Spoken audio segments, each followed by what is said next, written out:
the story that Savitri is based on comes from the Mahabharata. And it's a story of, it kind of just shows up in the Mahabharata in a very small way. It's not a big story. It's not like the Bhagavad Gita, 700 verses, right smack in the middle. It's a tangent. It's an allegory. And it's about a king named Aswapati who wants 100 sons. And so he prays the Gayatri mantra every day for 18 years. And eventually the Divine Mother is happy with his tapas, with his intention and sincerity. And she comes and she grants him one daughter. She says, you thought you wanted 100 sons, but I'm going to give you one daughter, and it'll be more than you bargained for. And so Savitri is born to him, and she grows up.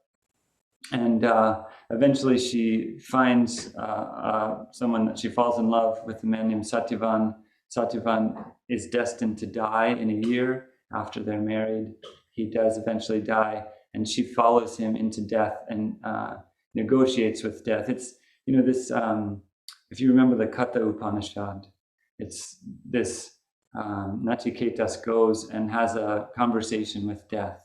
And in that Upanishad, death teaches Nachiketas. He bestows wisdom upon him and grants him boons. In this one, Savitri has an argument with death. She wants Satyavan back. And ultimately, she convinces death that, death is happy with her, and so he gives her boons. And one of the boons she asks for is to have 100 sons or 1,000 sons or something like that, something about descendants. And death agrees. And she says, well, you have to give me my husband back in order to have all those sons. So that's kind of the trick, she tricks death. And that's basically, in a pretty condensed way, that's the essential original story. And Sri Aurobindo takes this story and, like a seed, like a giant flower unfurling from a seed, unfurls 22,000 verses of yogic beauty from that small seed.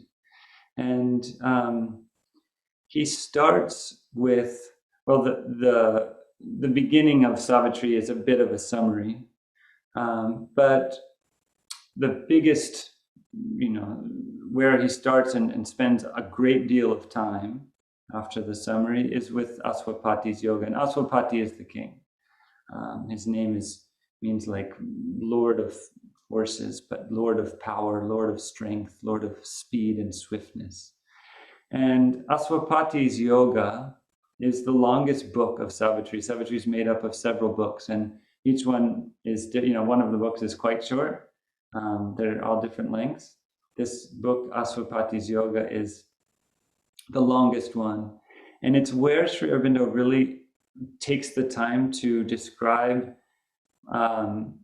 his own experience, his own spiritual quest, his own yogic practice, and where he goes. And the book explores all the dimensions of reality, all the dimensions of light, all the dimensions of mind, all the dimensions of life. Basically what Sri Aurobindo describes as planes of existence. We've talked about the koshas, and we've talked about the chakras, these kind of dimensions of our own, let's leave chakras out of it, but the dimensions of our own reality, of our own being, the physical, emotional being, the vital being, the kind of life force level, energy level of us, and the mind as being the three major aspects of our being that most people have realized, most humans at this point, right?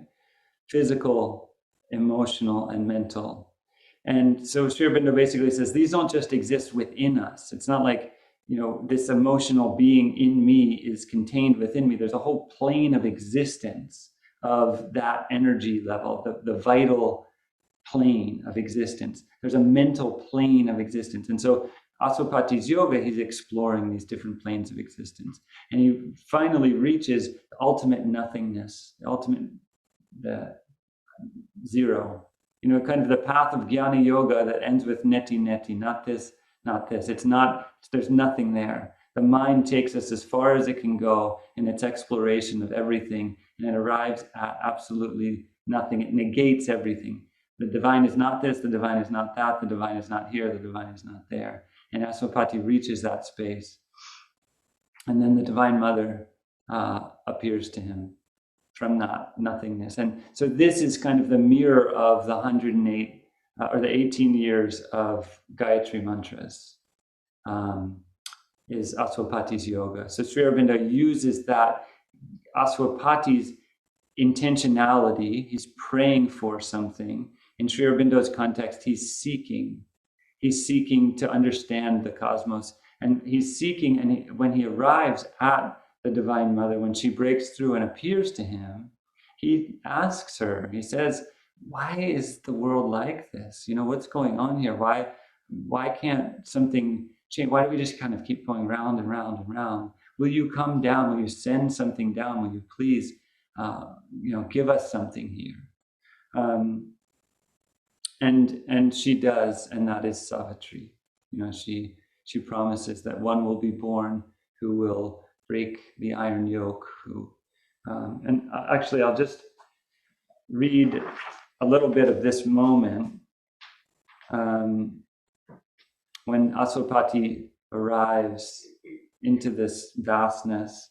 Even while he stood on being's naked edge, and all the passion and seeking of his soul faced their extinction in some featureless vast, the presence he yearned for suddenly grew close. So even as he's facing that featureless vast, there's a yearning that's still there, the presence he yearned for. And this is kind of, Aswapati is the human.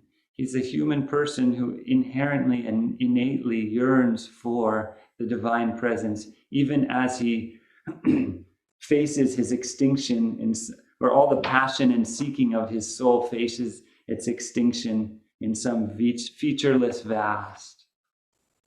Across the silence of the ultimate calm, out of a marvelous transcendence core, a body of wonder and translucency, as if a sweet mystic summary of herself, escaping into the original bliss, had come, enlarged out of eternity.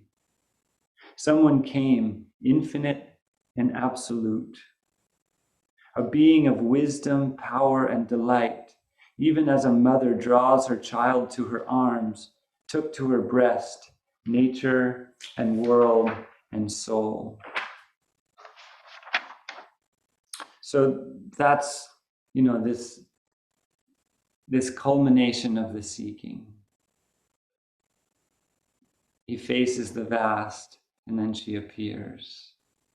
And as I said before, he asks her, this world, the pain, the difficulty, we're just going round and round, can't you please come? She first tells him, just be patient. Let not the impatient Titan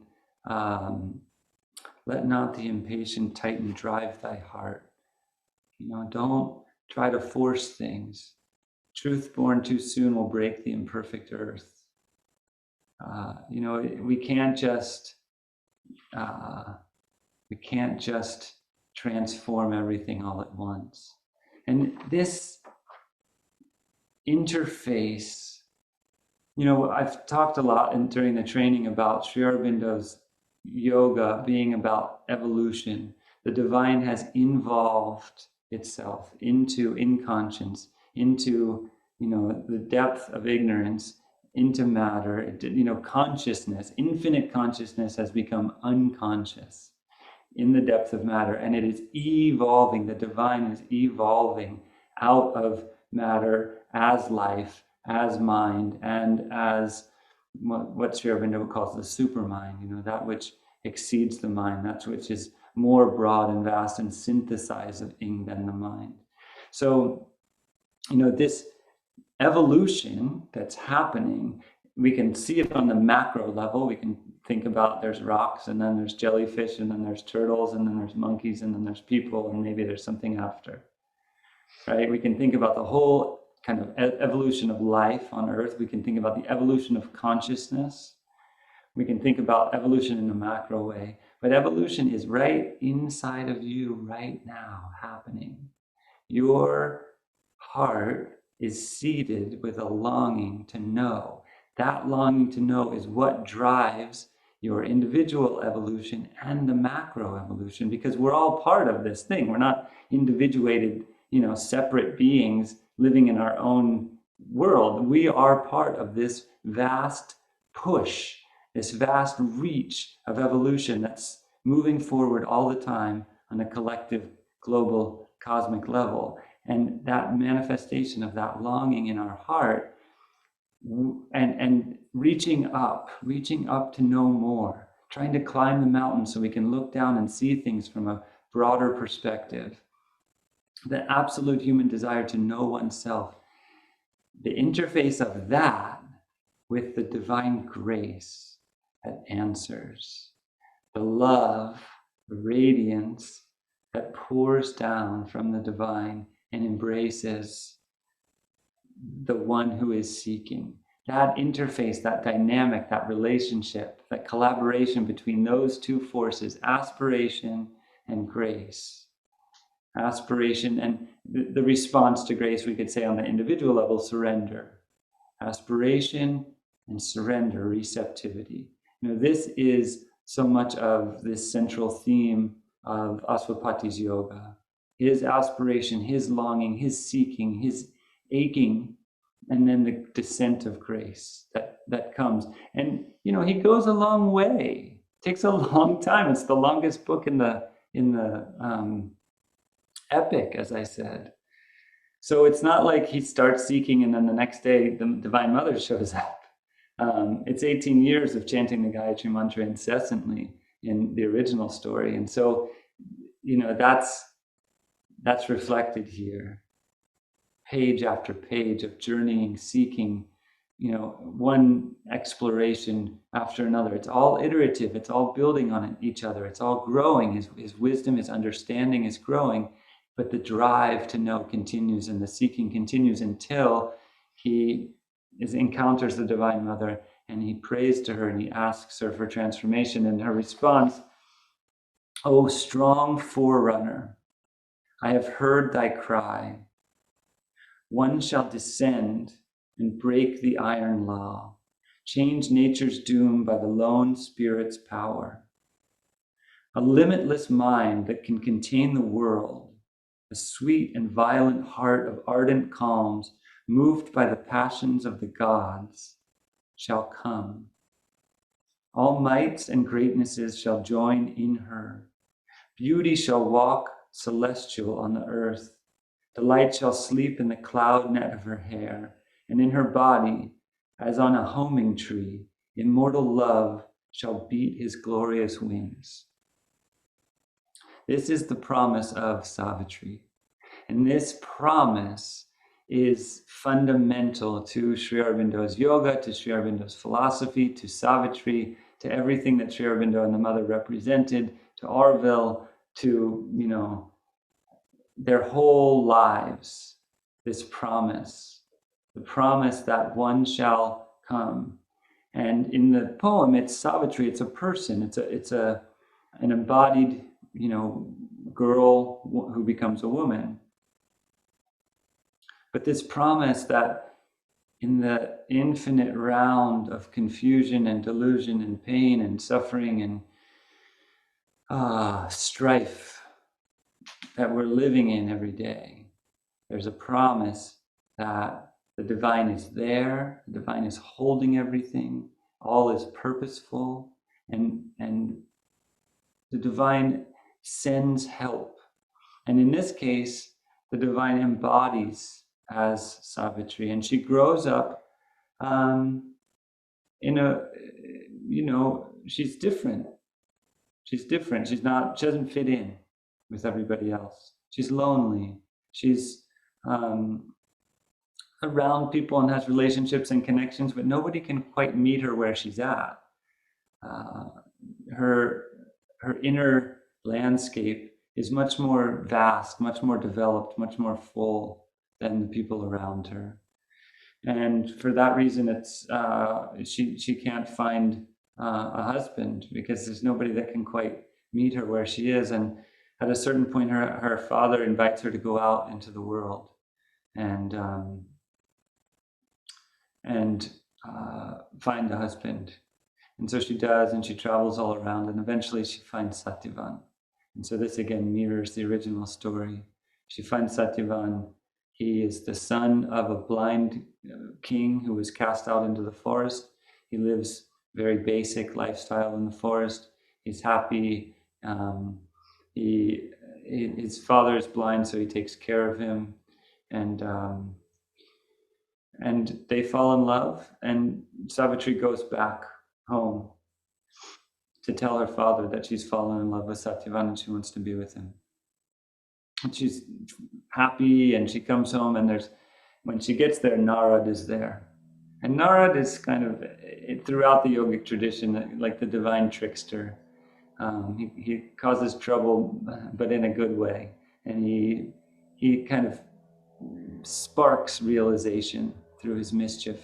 In this case, he's not super mischievous, but he's there talking to Aswapati. And when Savitri walks in the room, and he knows that Satyavan has to die in a year. Like, he has that understanding.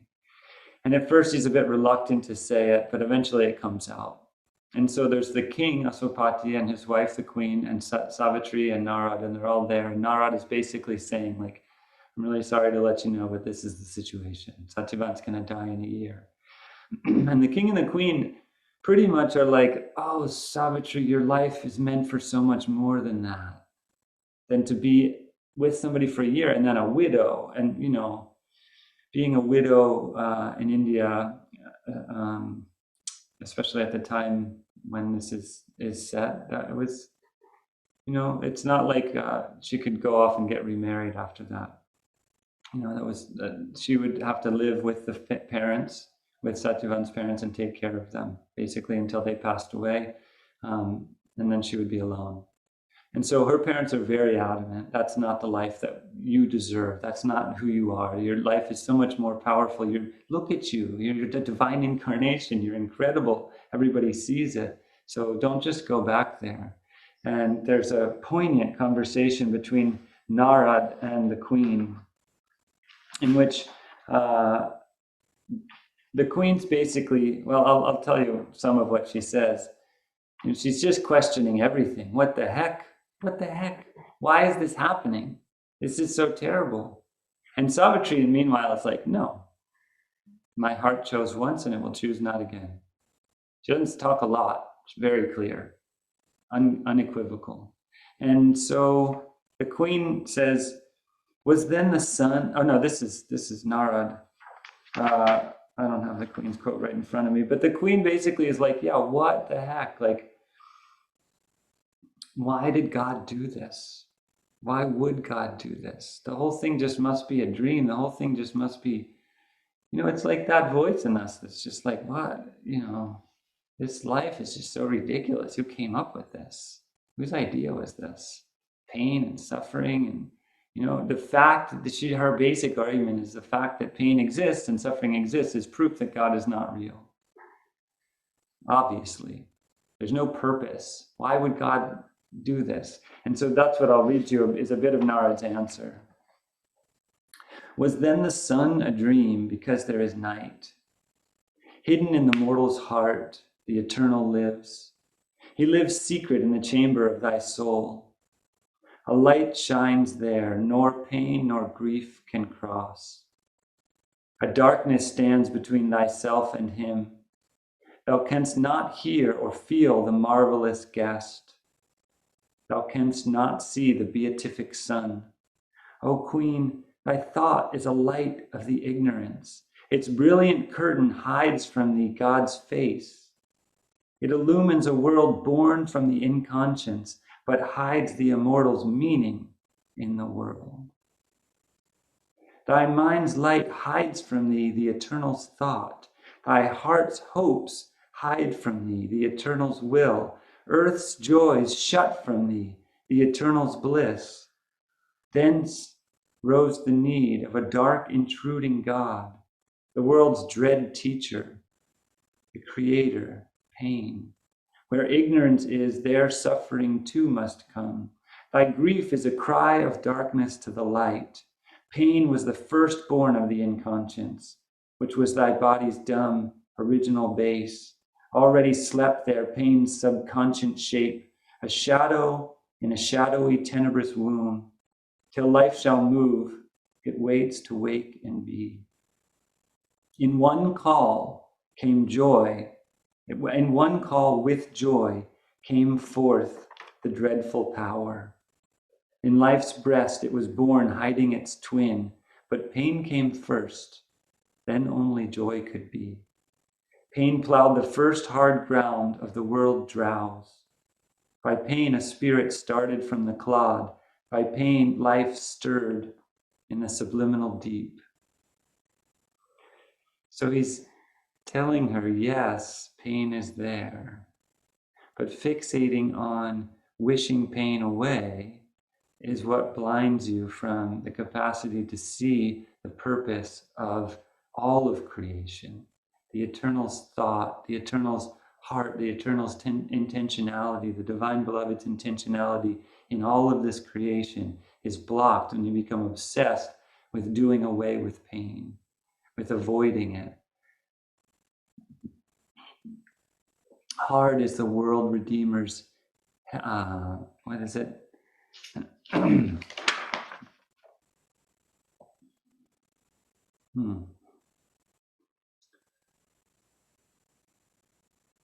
Hard is the world Redeemer's heavy task. So this is what Narad says to contextualize Savitri's life. Hard is the world Redeemer's heavy task. The one who comes with a big job to do, it's not going to be easy for them. They have to take on all the difficulty of the world.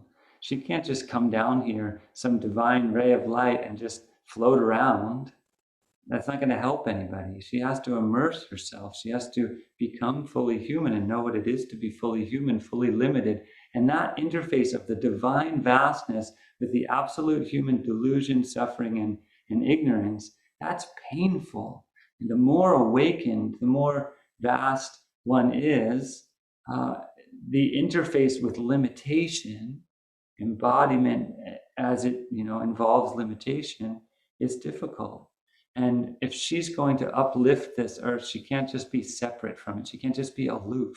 We have this sense of yogis, especially in the West, this kind of glamorous sense that yogis are above the fray. They don't suffer. They feel no pain. They've conquered everything. They've conquered their minds and they're just floating there. And we want that, right? We want to be also tranquil in the face of adversity and totally at peace and calm in the face of difficulty and everything around us. We want to be aloof. The yogi in the cave, away from everything. Isn't that glamorous? Isn't that what we want? Isn't that what yoga promises? That's not what Sri Aurobindo's yoga promises, unfortunately. Sri Aurobindo yoga promises a direct confrontation with all of our own limitations, delusions, confusions, samskaras, karmic entanglements, and also those of the whole earth. They have to be faced in order for these entanglements to untangle themselves. We have to see them. We have to face them full on an individual level and on a collective level. And I think when we look outside of our houses today, and we look at the news and we look at the state of the world, and maybe listen to even our neighbors and our family and our friends, this is what's happening. The entanglements are untangling themselves, and we are seeing all the ways that we have been deluded and confused. All the white supremacy and racism that's been embedded in America for hundreds of years is becoming visible. All the willingness to collaborate with autocrats and dictators, and to seek the refuge of a strong man leader. All that, our willingness, our collaboration, our with oil, with as far as the climate and garbage, and we're not recycling anything anymore, and all these layers and layers and layers, it's all opening up. And we could see the opening up as like, put it away. No. Let's not. Can we just not see any of that? But we can't not see it because it's there. It's there. It's in us. It's in all of us. And we have to see it if we want to be free from it, if we want to transcend it, if we want to divinize, if we want this earth to become divine, which is the embedded promise. That's the central promise of Savitri.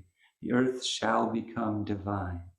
This earth, this messed up, complicated, broken planet will become divine. Not might become divine. Not if we succeed or if we do a good job or we get a check mark or 100% on our test. It will become divine is the promise. But the how of it is not a walk in the park. We have to face all this, and pain and suffering are a part of this whole mix. They're a part of what draws out and makes possible joy within this limited frame. So Savitri, is, as I said, firm. She goes back and lives with Satyavan, marries him, and spends a year. The only one who knows. She doesn't tell him. She doesn't tell his parents. She holds this pain. She holds this knowing inside of herself. And then one day they're out cutting wood, and Satyavan just falls down dead, and death comes, and that's the moment. The kind of Aurobindo says, there comes a moment for everyone when everything just has to fall away and something else steps forward that wasn't there before. Some truth in us, some power in us steps forward. The inner being steps forward into that moment. The whole lifetime is existed for that moment. And that's the moment of confrontation between Savitri and death. And, in the original story, it's this kind of trick, but there's a debate in this, in Sri Aurobindo's Savitri. There's a lengthy debate between Savitri and death, and death brings out all the tricks. And similarly to what the queen was doing, death is basically like, there's nothing really here. There's no divine. You're just a bag of flesh, and then you die. Go back. Let me take him. He was just a suffering human. Think how bad life is anyway. I've taken him out of it. Just let him be. Death is talking about Satyavan. Leave him alone. Let him be. I got him. He's just going to go into emptiness now. Isn't that better than this like crazy, contrived, confusing world you live in? You think you're in love. Oh, love, right? Death is cynical, sarcastic, invalidating, wants to just smother the light, smother the hope, smother the truth. And I think most of us can relate to that, this voice that is invalidating. That if we have a hope, if we have an aspiration, if we have a desire to know the truth, just will invalidate. If we have an experience of truth, if we have a sense of, conviction about the reality of a hopeful future, a divine future, there's a voice that says, oh, come on, you're so naive.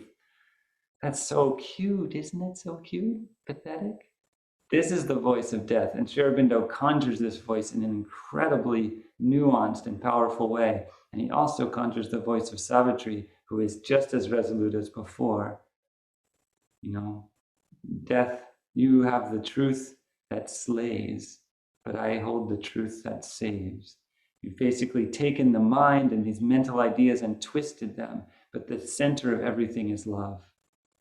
The center of everything is not ideas and beliefs and thoughts and arguments. That's all fine. You're master weaver. But no, the divine is love, created everything out of love, and will draw everything back into love. And that's all there really is. And all this is a passage. And all this is the creation, the outpouring, the outpicturing of freedom and of evolution and of this amazing game of hide and seek that the divine is playing with itself. She's just very clear. Her speeches are much shorter than death's. And in the end, she becomes herself. she shines forth, she stops talking and she shines forth with all the radiance that she is, and death dissolves into light. And at a certain point at the very end, death basically says, like, okay, you can have that eternal radiance forever. And she's like, no, it's not for me. This isn't for me. It's for everybody. It has to be for everybody. So it's that kind of bodhisattva archetype.